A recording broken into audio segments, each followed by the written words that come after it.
Fold back बना लो।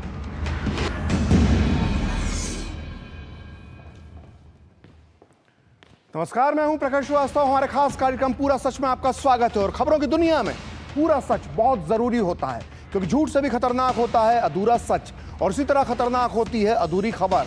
इसलिए हर खबर का पूरा सच हम आपको बताएंगे, वो भी तथ्यों, तर्कों और सबूतों के साथ। तो आइए बिना देर किए देखते हैं पूरा सच।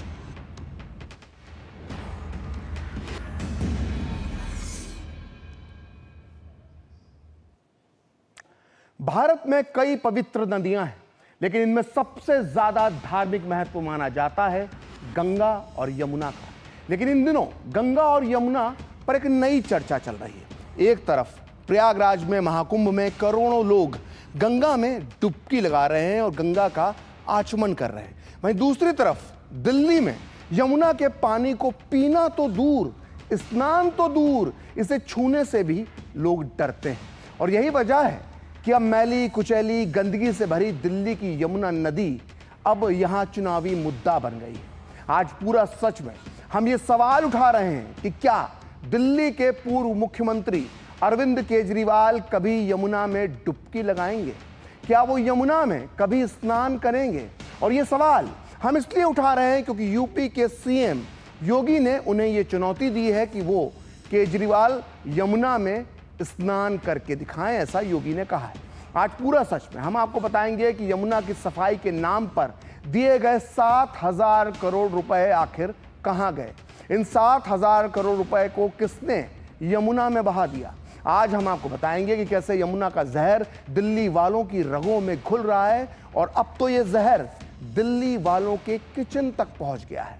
कैसे हुआ है ये और कौन है इसका जिम्मेदार, जानने के लिए देखते हैं पूरा सच पूरे विस्तार के साथ। तो दिल्ली यमुना किनारे बसी है, लेकिन पहली बार दिल्ली की राजनीति में यमुना नदी पर इतनी ज्यादा चर्चा हो रही है। यमुना का प्रदूषण अब दिल्ली चुनाव के सबसे बड़े मुद्दों में से एक बन चुका है। दिल्ली में यमुना की सफाई के मुद्दे पर आप और केजरीवाल बुरी तरह से घिर चुके हैं। बीजेपी हो या कांग्रेस, सभी बार बार केजरीवाल को यमुना पर किए गए उनके पुराने ढेर सारे वादे याद दिला रहे हैं। और अब तो यूपी के फायर ब्रांड मुख्यमंत्री योगी आदित्यनाथ ने भी दिल्ली में आकर दिल्ली की सरकार पर हमला बोल दिया है। सीएम योगी ने दिल्ली की एक चुनावी रैली में अरविंद केजरीवाल पर यमुना को गंदा करने का आरोप लगाया और केजरीवाल को यमुना में स्नान करने की चुनौती दी। सीएम योगी ने कहा कि केजरीवाल ने यमुना को गंदे नाले में बदलने का अपराध किया है। साथ ही योगी ये भी बताना नहीं भूले कि उन्होंने सभी मंत्रियों के साथ प्रयागराज में महाकुंभ के दौरान संगम में पवित्र स्नान किया है। लेकिन क्या केजरीवाल अपने मंत्रियों के साथ दिल्ली की यमुना में स्नान कर सकते हैं? ये सीएम योगी ने चैलेंज दिया है केजरीवाल को। आइए सुनते हैं सीएम योगी ने क्या कहा। इसके बाद हम आपको बताएंगे यमुना नदी के गंदे नाले में बदलने का आखिर क्या है पूरा सच। तो मैं पूछना चाहता हूं, दिल्ली में आम आदमी पार्टी के अध्यक्ष से अरविंद केजरीवाल जी से मैं पूछना चाहता हूं, क्या यमुना जी में वह भी अपने मंत्रियों के साथ जाकर के स्नान कर सकते हैं क्या?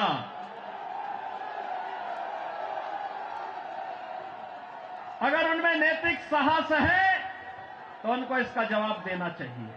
दिल्ली में आम आदमी पार्टी की सरकार का पाप का भुक्तभोगी हमारी पावन मथुरा वृंदावन के श्रद्धालुओं को और संतों को भी उठाना पड़ता है। वहां मां गंगा एक गंदे नाले में बदल करके जाती है। जब भी नमामि गंगे परियोजना के अंतर्गत मां यमुना की शुद्धता की बात आई, स्वच्छता की बात आई, तो अरविंद केजरीवाल एंड कंपनी ने कोई सहयोग नहीं किया। तो यूपी के सीएम ने दिल्ली में यमुना की गंदगी पर केजरीवाल को चुनौती दी है, तो बचाव में समाजवादी पार्टी और उनके मुखिया अखिलेश यादव खुद उतर आए, जो दिल्ली चुनाव में इन दिनों आम आदमी पार्टी का समर्थन कर रहे हैं। अखिलेश यादव ने सीएम योगी को मथुरा में यमुना का आचमन करने की चुनौती दे डाली। वहीं आम आदमी पार्टी के संजय सिंह ने योगी आदित्यनाथ को गोमती नदी में डुबकी लगाने का चैलेंज दे डाला। आप भी सुनिए सीएम योगी के इस चैलेंज पर आम आदमी पार्टी और सपा ने क्या कहा।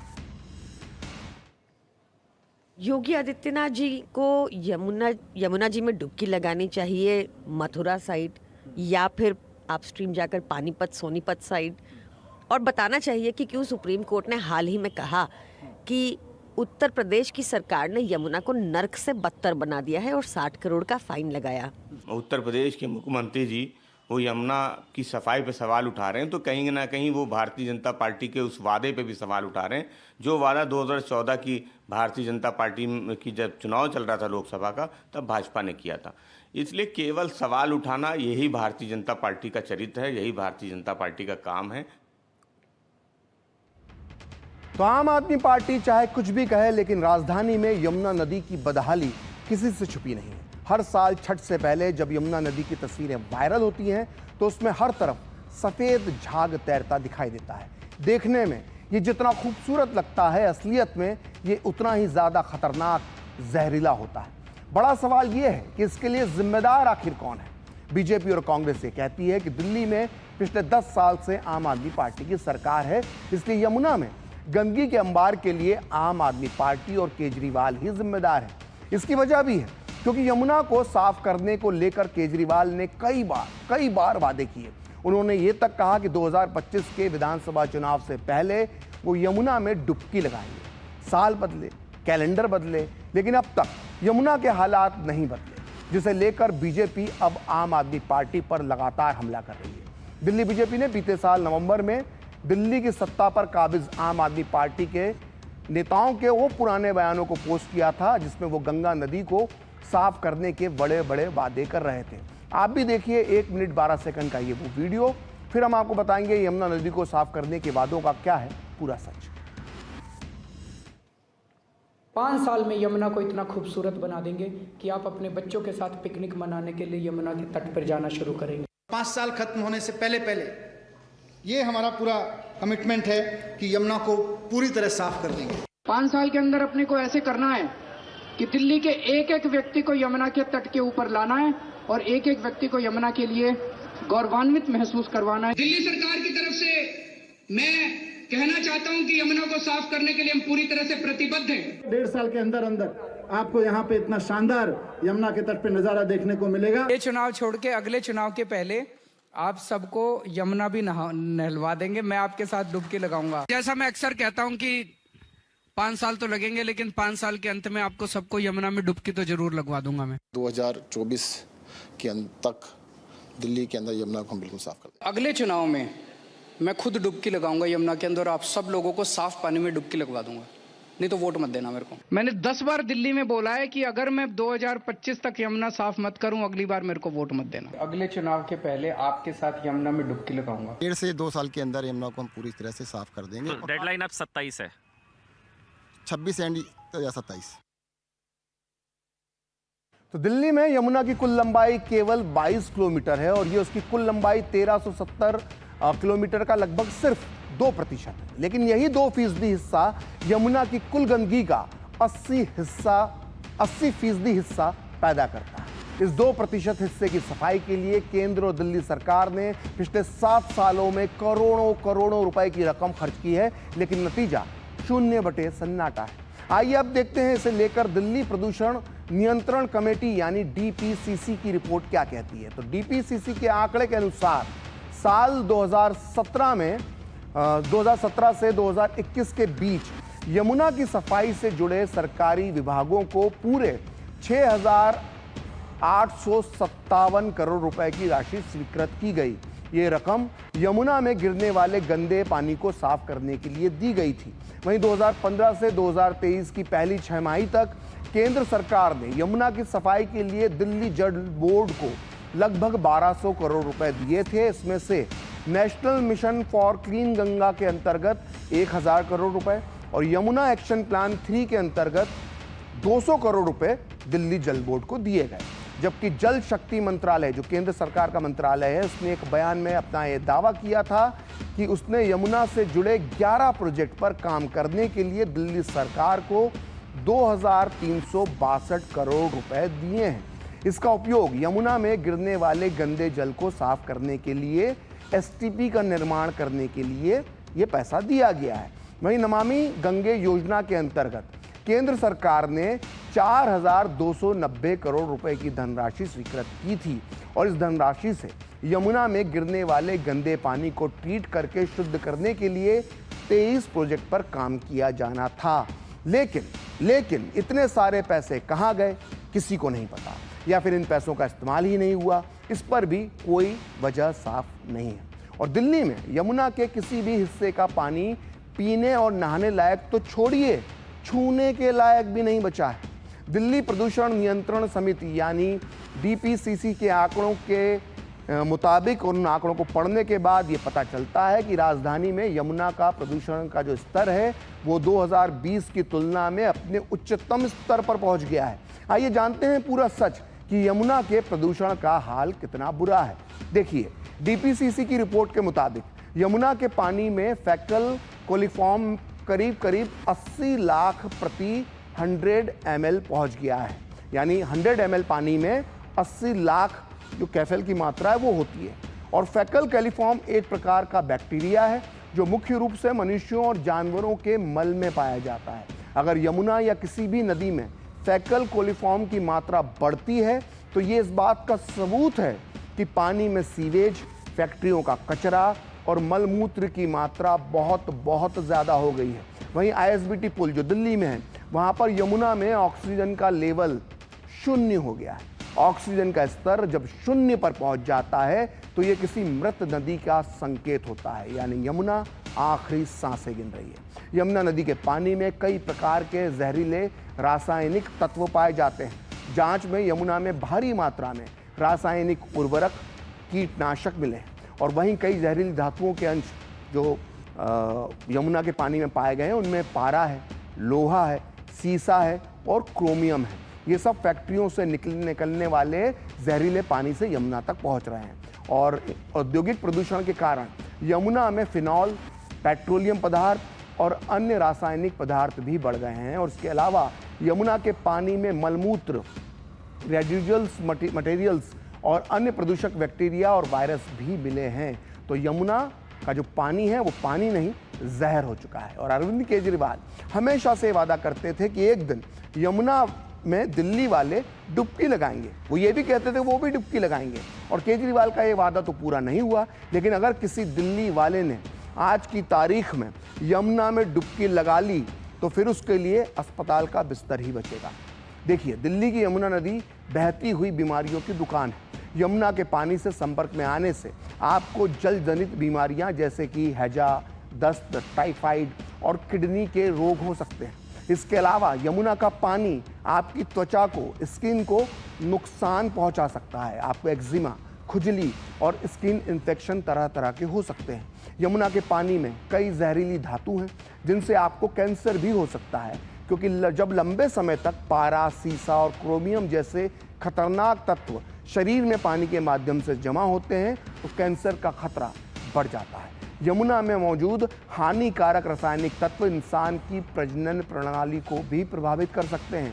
इस पानी के संपर्क में आने से महिलाओं में गर्भपात जैसी समस्याएं भी आ सकती हैं। तो सोचिए कितना खतरनाक हो चुका है यमुना का पानी। अगर आप दिल्ली में रहते हैं लेकिन आपका घर यमुना नदी के किनारे से दूर है और इसलिए आपको ये लगता है कि आप पर इसका कोई असर नहीं पड़ता, तो आप गलत हैं। जी हाँ, यमुना नदी का जो पानी है, वो जो जहर है, वो अब दिल्ली वालों के किचन तक पहुंच रहा है।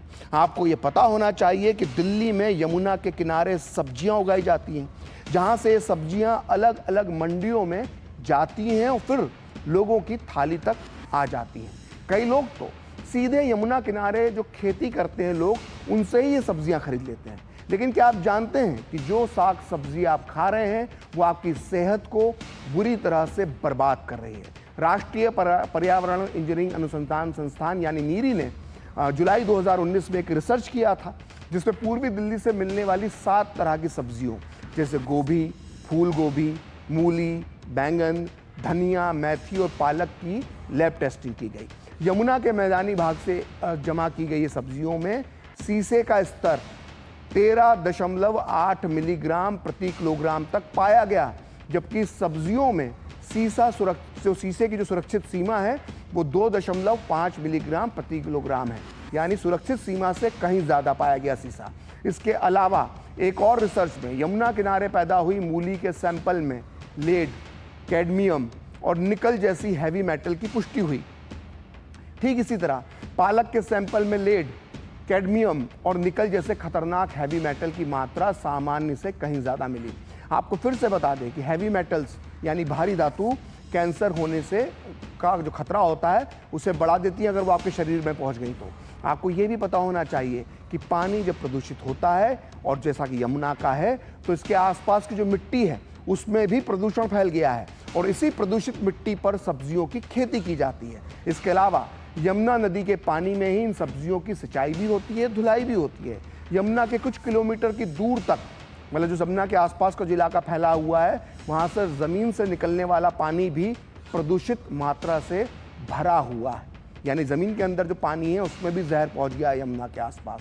यानी दूर दूर तक इस ज़मीन के अंदर मौजूद इसी प्रदूषित पानी से सब्जियों की सिंचाई हो रही है और वहीं यमुना नदी के पानी से ही सब्जियों की धुलाई होती है। इसके कारण हरी और ताज़ी दिखने वाली चमकदार सब्जियां हानिकारक तत्वों के संपर्क में आ जाती हैं, जो आपकी सेहत को बहुत खराब बना रहा है।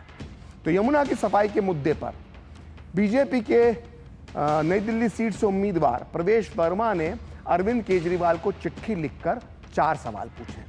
प्रवेश वर्मा का पहला सवाल यह है कि 2015 से लेकर 2024 तक यमुना को साफ करने के लिए दिल्ली सरकार ने अपने खजाने से कितना पैसा खर्च किया है।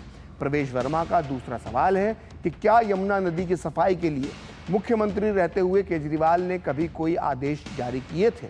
प्रवेश वर्मा का तीसरा सवाल है कि यमुना नदी के कितने किलोमीटर क्षेत्र को साफ किया गया है और अब भी कितने किलोमीटर का इलाका जो है यमुना का वो गंदा है। वहीं प्रवेश वर्मा का चौथा सवाल है कि दिल्ली की जनता को ये साफ साफ बताया जाए कि इतने सालों में यमुना की सफाई में दिल्ली सरकार नाकाम क्यों रही। आइए सुनते हैं प्रवेश वर्मा ने और क्या कहा। पूरी दुनिया देख रही है कि कैसे उत्तर प्रदेश की सरकार ने हमारे वहाँ के मुख्यमंत्री योगी जी ने कैसे करोड़ों लोगों का इतना अच्छा अरेंजमेंट किया है, उनके रहने का, खाने पीने का। जो उन्होंने कहा था वो उन्होंने किया। और वो दूसरी तरफ बार बार चिल्ला कर दिल्ली के पूर्व मुख्यमंत्री अरविंद केजरीवाल जी ने कहा कि अगर मैं 2025 तक यमुना साफ नहीं कर पाया तो मुझे वोट मत करना। आज वो किस मुंह से वोट मांग रहे मेरे को समझ नहीं आता। मैं अरविंद केजरीवाल को फिर से चुनौती करता हूँ कि अभी भी दिन शेष है, जाकर यमुना में डुबकी लगा के आइए। तो यमुना नदी की सफाई के मुद्दे पर सिर्फ बीजेपी ही अरविंद केजरीवाल को डुबकी लगाने की सलाह नहीं दे रही है, पुराने वादे याद दिला रही, वो अकेले नहीं दिला रही है, बल्कि कांग्रेस भी दिल्ली की बर्बाद यमुना के लिए सीधे तौर पर केजरीवाल को ही जिम्मेदार ठहरा रही है। आइए सुनते हैं कांग्रेस के नेताओं का क्या कहना है। यमुना गंगा का जो सफाई शुरू हुई, वो कोई माने या ना माने 87-88 में नेशनल गंगा प्लान राजीव गांधी जी लेकर आए थे और उसके बाद जो भी सरकारें उत्तर प्रदेश में रही हैं वो भी उस पर काम करती रही हैं। आज तक इसका सवाल क्यों नहीं उठाया पिछले 5-6 महीने को छोड़ के। भाई शीला जी के समय 7 इंटरसेप्टर लगने थे जो नजफगढ़ नाले की और शादरा नाले की गंदे पानी को साफ करके जमुना जी में डालते। अरविंद केजरीवाल तो सीधे सीधे दिल्ली की बर्बाद यमुना के लिए जिम्मेवार हैं। दिल्ली में जो अब हालत हो गई है यमुना जी की, मुझे नहीं लगता है जब तक कोई नई सरकार इसको बिल्कुल एक युद्ध स्तर पर काम नहीं करेगी, ये ठीक नहीं हो पाएगा। अरविंद जी ने जो वादे किए थे यमुना के लेकर और खुद कहा था कि मैं डुबकी लगाऊंगा, आज लोग याद दिला रहे हैं उनको। तो बीजेपी और कांग्रेस ही नहीं बल्कि आम आदमी पार्टी की पूर्व नेता और राज्यसभा सांसद स्वाति मालीवाल भी यमुना में बढ़ते प्रदूषण को लेकर केजरीवाल को घेरती रही हैं। बीते साल अगस्त में उन्होंने इसी मुद्दे पर राज्यसभा में कहा था कि यमुना नदी का बहुत छोटा सा हिस्सा दिल्ली से गुजरता है, लेकिन इसी हिस्से में 76% यमुना प्रदूषित हो जाती है। उन्होंने कहा था कि यमुना नदी को लेकर सिर्फ राजनीति और खोखली बयानबाजी हुई है और जब तक नीयत साफ नहीं होगी तब तक यमुना का पानी भी साफ नहीं हो सकता। आइए सुनिए स्वाति मालीवाल ने तब क्या कहा था। हालात इतने खराब हैं, यमुना नदी हमारी माँ है और वो आज वेंटिलेटर पर है। और सर बस राजनीति हो रही है। सर मैं ये कहना चाहती हूँ कि ये खोखले बयानबाजी, ये झूठे वादे, ये ब्लेम गेम, सर इससे दशा नहीं बदलेगी दिल्ली की। सर दिल्ली सरकार को कहना चाहती हूँ कि जब तक उनकी नीयत साफ नहीं होगी तब तक यमुना का पानी साफ नहीं हो सकता। और सर मेरा ये कहना है कि दिल्ली में सर सीवेज ट्रीटमेंट प्लांट्स को हमें युद्ध स्तर पे बनाना ही होगा, नहीं तो यमुना नदी का यही हाल रहेगा और इसके लिए हमें केंद्र सरकार के सहयोग की भी पूरी ज़रूरत है। सर मैंने कुछ पंक्तियां लिखी हैं और मैं उसको बोलना चाहती हूँ। सर यमुना के किनारे बैठी अब भी वो चिड़िया कहती है, सपने हसीन दिखाए थे सरकार ने, पर सर आज भी मेरी यमुना जहर पी के बहती है। सर वादा था यमुना को शुद्ध बनाएंगे, पहली डुबकी खुद लगाएंगे। तो पूरा सच में वक्त एक ब्रेक का, और ब्रेक के बाद बताएंगे कि आखिर आम आदमी पार्टी विधायक अमानुल्लाह खान के बेटे का वीडियो क्यों हो रहा है वायरल।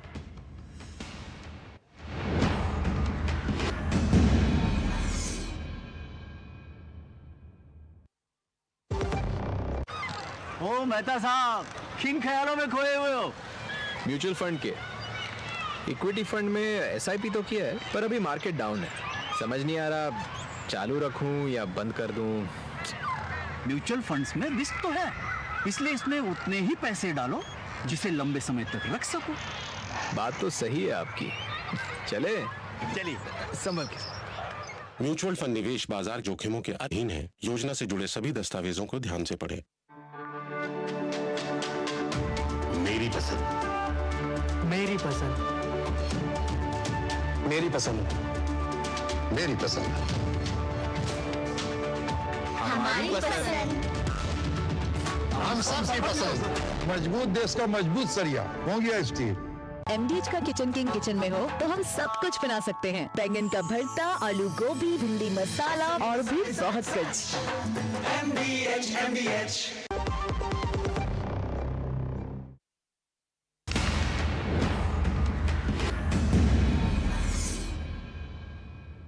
तो ब्रेक के बाद पूरा सच में आपका फिर से स्वागत है। आज आम आदमी पार्टी विधायक अमानुल्लाह खान और उनका बेटा फिर सुर्खियों में है। पिछले साल भी बेटे अनस पर पेट्रोल पंप कर्मचारियों के साथ मारपीट करने और अमानतुल्लाह खान पर गुंडागर्दी करने के आरोप लगे थे। अब अमानतुल्लाह खान के बेटे की दादागिरी का वीडियो सोशल मीडिया पर खूब वायरल हो रहा है। बताया जा रहा है कि बाइक में मॉडिफाइड साइलेंसर की वजह से पुलिस ने आम आदमी पार्टी विधायक के बेटे की बाइक रोकी थी और हंगामा बढ़ा तो पुलिस और अमानतुल्लाह खान के बेटे के बीच बहस का वीडियो वायरल हो गया। पुलिस ने ओखला विधायक के बेटे की बाइक जब्त कर ली है और मोटर व्हीकल एक्ट के उल्लंघन को लेकर भी एक्शन लिया गया है। वायरल वीडियो में नजर आ रहा है कि पुलिस ने आम आदमी पार्टी के विधायक के बेटे की बाइक को रोका और पुलिस कह रही है कि बाइक में मॉडिफाइड साइलेंसर लगा है, इसे स्टार्ट करके दिखाइए, इसका चालान कटेगा। इस पर विधायक के बेटे ने अपने पिता अमानतुल्लाह खान को फ़ोन लगा दिया और फ़ोन पर अपने पिता से बेटे ने यह भी कहा कि पुलिस तानाशाही कर रही है और आम आदमी पार्टी का झंडा लगा होने की वजह से उन्हें रोका गया है। इस दौरान आप विधायक का बेटा पुलिस पर रौब दिखाने की कोशिश भी करता नजर आया। मतलब अमानतुल्लाह खान के बेटे न सिर्फ ट्रैफिक नियमों का उल्लंघन कर रहे हैं किया बल्कि पिता के विधायक होने की धौंस भी जमाई और पुलिस के साथ बदसलूकी भी की। आप भी देखिए इस घटना का वायरल वीडियो।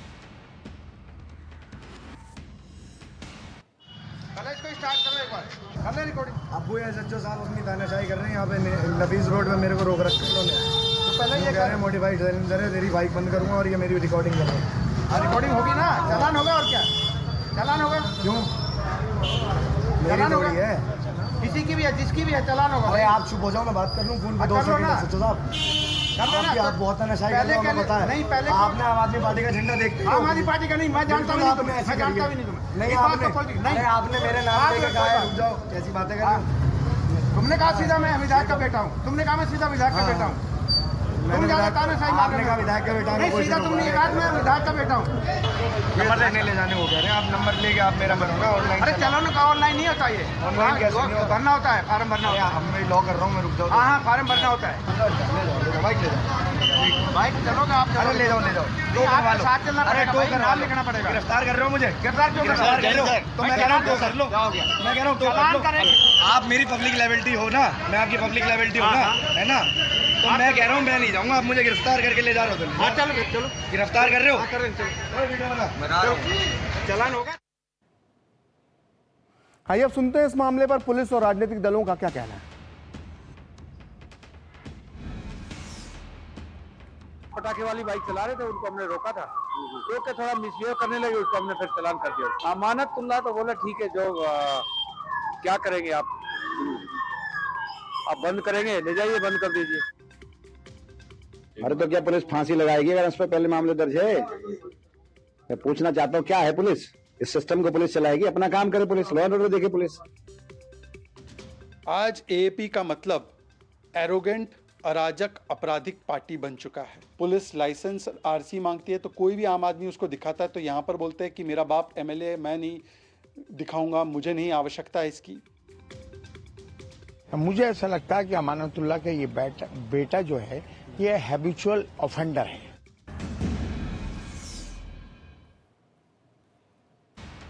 तो आज पूरा सच में इतना ही। अगले सप्ताह फिर होगी आपसे मुलाकात अपने इस खास कार्यक्रम पूरा सच में किसी और सियासी मुद्दे की पड़ताल के साथ। तो मुझे और मेरी पूरी टीम को दीजिए अनुमति। नमस्कार।